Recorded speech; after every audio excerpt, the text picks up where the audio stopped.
Behind the warm smiles and comedic chemistry of 1978, beloved romantic comedy House Calls lies a heartbreaking reality. This charming film about love, medicine, and second chances brought together a remarkable ensemble cast whose real-life stories would be marked by loss far too soon. 8 talented actors who graced the screen in this Walter Matthau and Glenda Jackson vehicle have since passed away, leaving behind legacies that remind us how fleeting life can be, even for those who made us laugh the loudest. Walter Matthau. Walter Matthau's performance as Dr. Charlie Nichols in House Calls represented everything audiences loved about the veteran actor at the height of his powers. Playing a recently widowed surgeon navigating the complexities of middle-aged romance, Matthau brought his signature blend of world-weary charm and unexpected vulnerability to the role. His chemistry with co-star Glenda Jackson crackled on screen, and his portrayal of a man learning to love again after loss resonated with viewers who had followed his career for decades. The film showcased Matthau's ability to find humor in life's most tender moments, making Dr. Nichols both believable and deeply human. Born Walter Matushansky on October 1, 1920, in New York City's Lower East Side, Matthau grew up in poverty after his father abandoned the family when Walter was just 3 years old. His mother, Rose, worked in garment factories to support Walter and his brother, and they moved frequently between cold-water tenement apartments. Despite these hardships, young Walter showed an early interest in acting, reciting Shakespeare at age 7 and performing in school assemblies. After serving as a radio operator in the Army Air Corps during World War II, he used the GI Bill to study acting at the New School in New York, where he met future collaborators who would shape his career. Matthau's breakthrough came on Broadway in 1965, when he originated the role of Oscar Madison in Neil Simon's The Odd Couple, earning his second Tony Award. This led directly to his Oscar-winning performance in Billy Wilder's The Fortune Cookie the following year, where he played opposite Jack Lemmon for the first time. Their partnership would become one of Hollywood's most beloved, spanning 10 films including The Odd Couple movie adaptation, The Front Page, and later successes like Grumpy Old Men. Matthau's hangdog face and gravelly voice made him perfect for playing lovable losers and cantankerous characters, but he brought surprising depth to roles that could have been simple caricatures. Throughout his later years, Matthau battled serious heart problems that began with a heart attack during the filming of The Fortune Cookie in 1966. He underwent heart bypass surgery in 1976 and suffered additional heart attacks, but continued working despite his declining health. On July 1, 2000, Matthau suffered his final heart attack and was rushed to St. John's Health Center in Santa Monica, where he was pronounced dead at 1:42 a.m. He was 79 years old. Walter Matthau's death marked the end of an era in Hollywood comedy, representing the last of a generation of character actors who could carry major films through personality and talent rather than conventional leading man looks. Glenda Jackson. Glenda Jackson's portrayal of Anne Atkinson in House Calls showcased her remarkable ability to bring intelligence and strength to romantic comedy, transforming what could have been a standard love interest into a fully realized character. As a recently divorced woman who refuses to settle for anything less than genuine connection, Jackson's Anne challenged Walter Matthau's character at every turn while maintaining her own dignity and independence. Her sharp wit and refusal to be charmed by superficial gestures made their eventual romance feel earned rather than inevitable. Jackson brought the same fearless honesty to this lighter role that had already made her one of Britain's most respected dramatic actresses, proving that great actors can elevate any material through sheer force of talent and commitment. Born Glenda Mae Jackson on May 9, 1936, in Birkenhead, England, she grew up in a working-class family where her father worked as a bricklayer and her mother took various jobs to make ends meet. After leaving school at 16, without passing her certificate exams, Jackson worked at a local pharmacy before discovering her passion for acting through an amateur drama group. Her raw talent earned her a scholarship to the Royal Academy of Dramatic Arts in London, where she honed her craft before joining the Royal Shakespeare Company in 1964. Jackson's breakthrough came with her electrifying performance as Charlotte Corday in Peter Brook's production of Marathi Sad, which she reprised in the 1967 film adaptation. This led to her Oscar-winning role in Ken Russell's Women in Love in 1969, followed by another Academy Award for A Touch of Class in 1973. She also won 2 Emmy Awards for her powerful portrayal of Queen Elizabeth I in the BBC series Elizabeth R, establishing herself as one of the finest actresses of her generation. However, in 1992, at the height of her acting career, Jackson made the surprising decision to enter politics, winning election to Parliament as a Labour member representing Hampstead and Highgate. For 23 years, Jackson served with distinction in the House of Commons, becoming a respected voice on transport issues and a fierce critic of government policies she believed harmed ordinary citizens. After retiring from politics in 2015, she returned to acting with renewed passion, winning a Tony Award in 2018 for her performance in Three Tall Women and earning critical acclaim for her portrayal of King Lear on both London and Broadway stages. On June 15, 2023, Jackson died peacefully at her home in London after a brief illness, surrounded by family. She was 87 years old. Her death marked the end of a truly unique life that bridged the worlds of art and public service with equal distinction. Art Carney. Art Carney's role as Dr. Amos Willoughby in House Calls gave the veteran performer a chance to display his gift for physical comedy in a medical setting, playing the hospital's aging and increasingly forgetful chief of staff with both humor and surprising pathos. Carney transformed what could have been a simple comic relief character into someone audiences genuinely cared about, showing glimpses of the sharp mind that once made Willoughby a respected surgeon, now struggling against the effects of age and confusion. His scenes with Walter Matthau crackled with the timing of 2 comedy masters, and Carney's ability to find the humanity in his character's decline made even the most absurd moments feel grounded in real emotion. The role demonstrated Carney's remarkable range, proving he could bring depth to any character regardless of screen time. Born Arthur William Matthew Carney on November 4, 1918 in Mount Vernon, New York, he was the youngest of 6 sons in an Irish Catholic family where his father worked as a newspaperman and publicist. After high school, Carney joined Horace Height's dance band in 1937, traveling the country doing impressions and singing novelty songs while developing his skills as a performer. His early career was interrupted when he was drafted into the Army in 1944, serving as an infantryman in the D-Day landings at Normandy, where shrapnel wounded his right leg, leaving him with a slight limp for the rest of his life. After the war, Carney returned to radio and eventually found his way to television, where he created several comic characters on Jackie Gleason's variety show Cavalcade of Stars.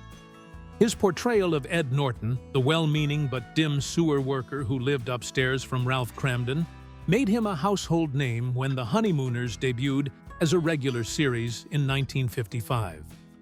Carney won 3 Emmy Awards for the role that would define him in the public's mind, but he proved his dramatic abilities when he won the Academy Award for Best Actor in 1974 for his touching performance as an elderly widower in Harry and Tonto.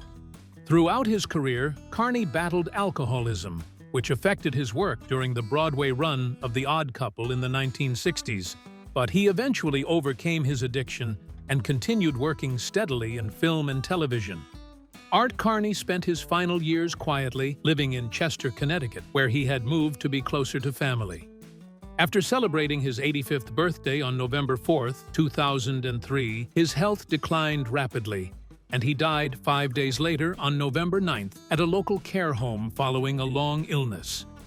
His family kept the details of his death private, holding only a small funeral service for close friends and relatives. Carney's legacy rests on his ability to bring both laughter and genuine emotion to his performances, creating characters that audiences remembered long after the credits rolled. Thayer David's performance as Phil Pogostin in House Calls demonstrated his ability to bring menace and authority to even the smallest roles, creating a memorable antagonist who felt genuinely threatening despite limited screen time. With his distinctive raspy voice and imposing physical presence, David made Pogostin feel like a real obstacle to Walter Matthau's character rather than just a plot device, giving weight to the film's dramatic moments between the comedy. His scenes crackled with the kind of intensity that had made him a standout performer on the cult television series Dark Shadows, proving that character actors like David could elevate any material through sheer force of personality and professional skill. The role would tragically become one of his final performances, showcasing an actor who had mastered the art of making even brief appearances unforgettable.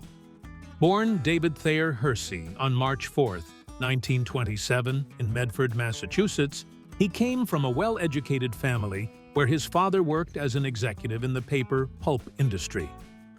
David attended Harvard University in the 1940s, but left before graduating to pursue his passion for acting, using financial support from his father to co-found the Brattle Theatre Company in Cambridge from 1948 to 1952. This early experience in professional theater gave him the foundation he would build his entire career upon, teaching him the discipline and craft that would serve him well in film and television. David's breakthrough role came in 1959 when he played the villainous Count Saknussemm in Journey to the Center of the Earth, but he became best known to television audiences for his work on the supernatural soap opera Dark Shadows from 1966 to 1971. Playing multiple characters, including Professor Stokes, Count Petofi, and various other supernatural beings, David became a fan favorite who brought gravitas and intelligence to what could have been campy material. His film career included notable supporting roles in Little Big Man, alongside Dustin Hoffman, the thriller Save the Tiger with Jack Lemmon, and most memorably as the fight promoter Miles Juergens in the original Rocky, where his scenes with Sylvester Stallone helped establish the gritty realism that made the film so compelling. By the mid-1970s, David's health had begun to decline, and colleagues noticed significant weight loss that was rumored to be related to cancer, though he continued working despite his obvious illness. He had just completed filming a television pilot for a series based on the detective character Nero Wolfe, a role that seemed perfectly suited to his talents and could have become his signature character, when his health took a dramatic turn for the worse. On July 17, 1978, just months after House Calls was released in theaters, Thayer David suffered a fatal heart attack in New York City. He was only 51 years old. His death cut short a career that had shown remarkable range and promise, leaving behind a body of work that demonstrated his unique ability to bring depth and menace to supporting roles. Lloyd Gough. Lloyd Gough's portrayal of Harry Grady in House Calls brought a lived-in authenticity to the role of a hospital patient whose medical crisis becomes part of the film's dramatic tension, demonstrating the veteran character actor's ability to make even small parts feel essential to the story. With his weathered face and natural gravitas, Gough made Harry Grady feel like a real person rather than just a plot point, giving emotional weight to scenes that could have been purely functional. His performance reflected the wisdom and depth that came from decades of professional experience, including surviving one of Hollywood's most challenging periods when many talented actors found themselves unable to work due to political persecution. The role showcased Gough's understated skill at creating memorable characters with minimal screen time, a talent that had sustained him through a career marked by both triumph and hardship. Born Michael Gough on September 21, 1907, in New York City, he began his career as a noted character actor in theater and early films, establishing himself as a reliable performer who could handle both dramatic and supporting roles with equal skill. In 1943, he married actress Karen Morley, and together they became involved in various left-wing political causes and anti-fascist organizations during the 1940s. Their political activism, which they viewed as patriotic during the war years, would later come back to haunt them when the political climate in Hollywood changed dramatically in the early 1950s. Gough's promising film career came to an abrupt halt when he and his wife were called before the House Un-American Activities Committee in 1952, during the height of the communist scare that gripped Hollywood. When both actors invoked their Fifth Amendment rights, rather than answer questions about their political beliefs or name other people involved in left-wing causes, they were immediately blacklisted by the major studios. Gough's name was even removed from the credits of Rancho Notorious, a film he had already completed, and he found himself effectively banned from working in Hollywood for over a decade. During this difficult period, he returned to the New York stage, where he appeared in Broadway productions, including Ondine, opposite a young Audrey Hepburn. When the blacklist finally began to fade in the late 1960s, Gough was able to resume his film and television career, appearing in supporting roles that showcased his talent and professionalism. He worked steadily through the 1970s, taking on character parts in television series like The Green Hornet, where he played reporter Mike Axford, and appearing in films that allowed him to demonstrate the skills that had made him a valued performer before his forced exile from Hollywood. Lloyd Gough died from an aortic aneurysm on July 23, 1984 in Los Angeles at the age of 76. His final screen appearance had been just 2 years earlier in an episode of the medical drama Quincy M.E., bringing his career full circle in a way that seemed fitting for an actor who had weathered so many professional storms with dignity intact. Dick O'Neill. Dick O'Neill's performance as Irwin Owett in House Calls exemplified his gift for bringing authority and credibility to supporting roles, creating a character who felt like he genuinely belonged in the medical world the film portrayed. With his naturally commanding presence and Irish-American features, O'Neill made Owett feel like a real hospital administrator rather than just an actor playing a part, lending authenticity to scenes that required someone the audience would believe could actually run a medical facility. His ability to convey both competence and human warmth in just a few scenes demonstrated the kind of professional skill that had made him one of Hollywood's most reliable character actors, someone directors could count on to elevate any material through sheer craftsmanship and natural screen presence.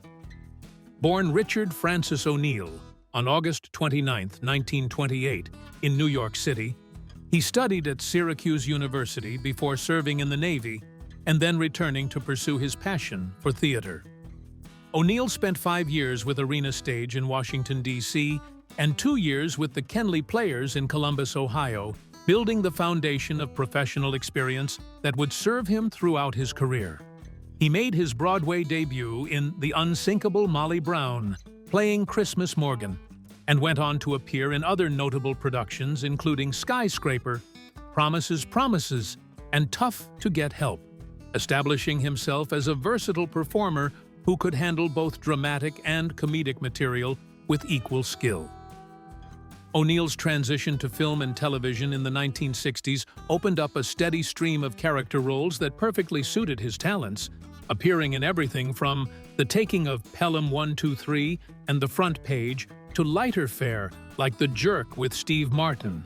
However, he became best known to television audiences for his role as Charlie Cagney, the supportive father of Sharon Gless's character on the groundbreaking police series Cagney and Lacey, which ran from 1982 to 1988.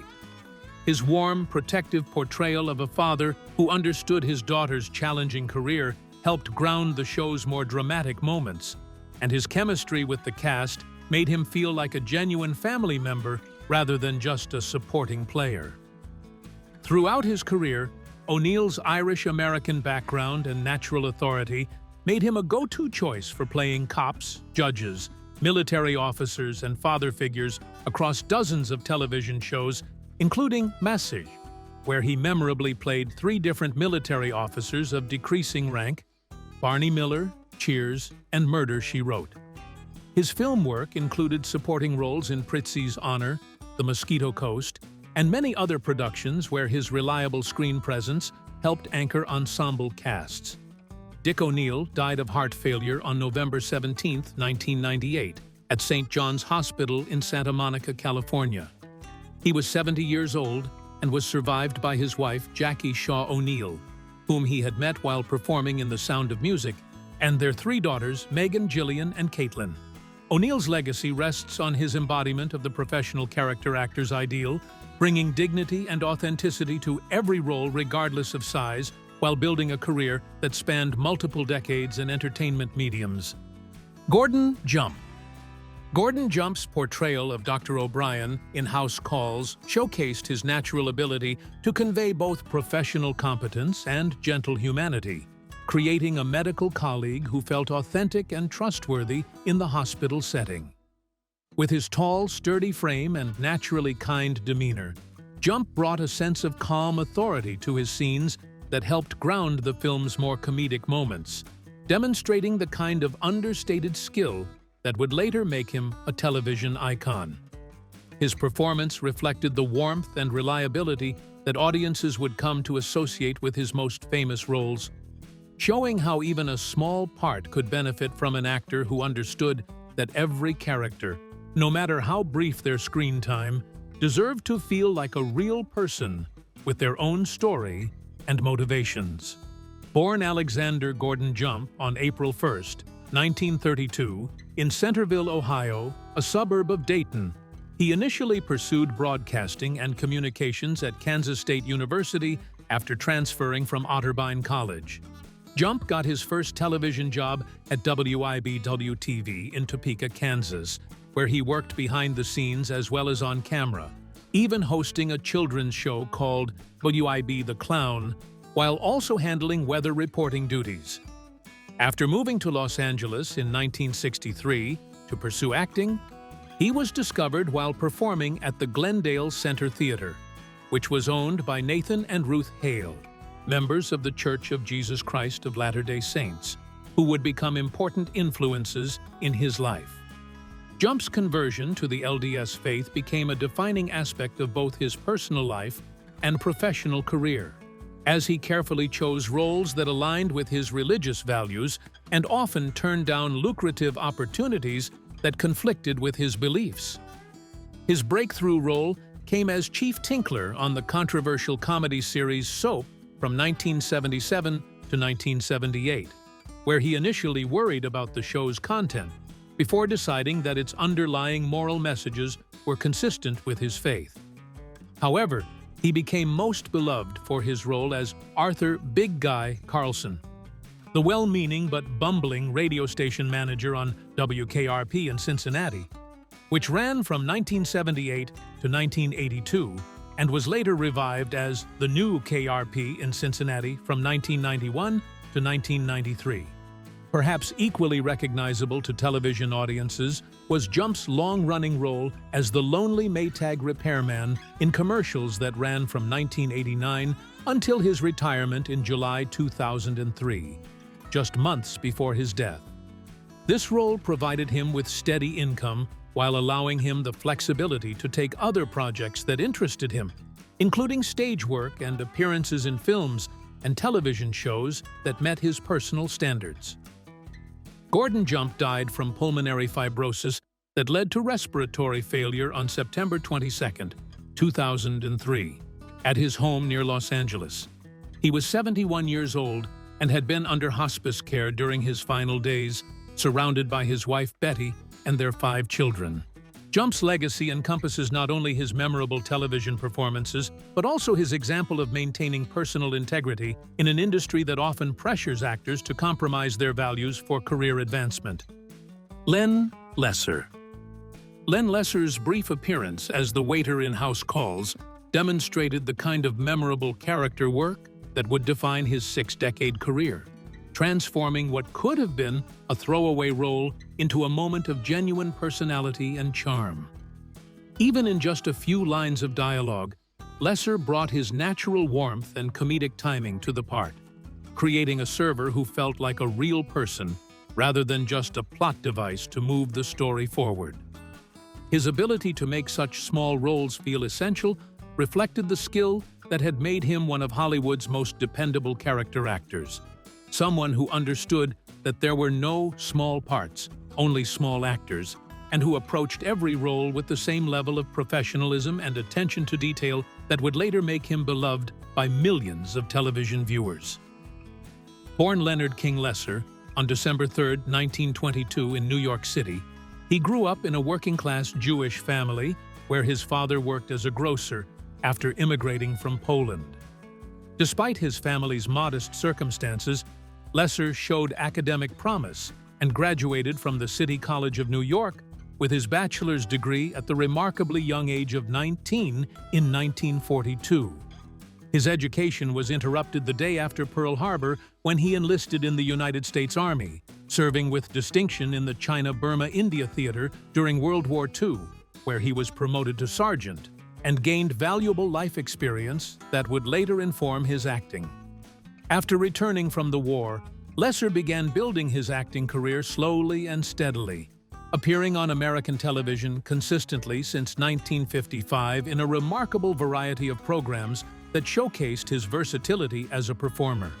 His credits included dramatic series like The Untouchables and Alfred Hitchcock Presents, westerns such as Gunsmoke and Have Gun Will Travel, comedies including Get Smart and The Monkees, and later shows like ER, Mad About You, and Everybody Loves Raymond, where he played the recurring character Garvin. His film work included notable appearances in Kelly's Heroes with Clint Eastwood, Birdman of Alcatraz, and the outlaw Josie Wales, demonstrating his ability to work effectively in both comedic and dramatic contexts. However, Lesser achieved his greatest fame late in life through his recurring role as Uncle Leo on Seinfeld, Jerry's enthusiastic and somewhat overbearing uncle, who became known for his boisterous greeting of hello and his tendency to get into bizarre situations. His chemistry with Jerry Seinfeld and the rest of the cast made Uncle Leo feel like a genuine family member, and his appearances became highlights of the show that fans looked forward to with genuine affection and anticipation. Len Lesser died of cancer-related pneumonia on February 16, 2011, in Burbank, California, surrounded by his daughter Michelle, son David, daughter-in-law Julie, and grandchildren Jonathan, Kayla, and Maya. He was 88 years old and had been battling cancer for some time before pneumonia ultimately claimed his life. Lesser's death prompted heartfelt tributes from his Seinfeld co-stars, with Jerry Seinfeld calling him one of our favorites, and Jason Alexander praising his talent and humility, remembering an actor whose long career brought joy to countless viewers through memorable characters that felt genuine and human.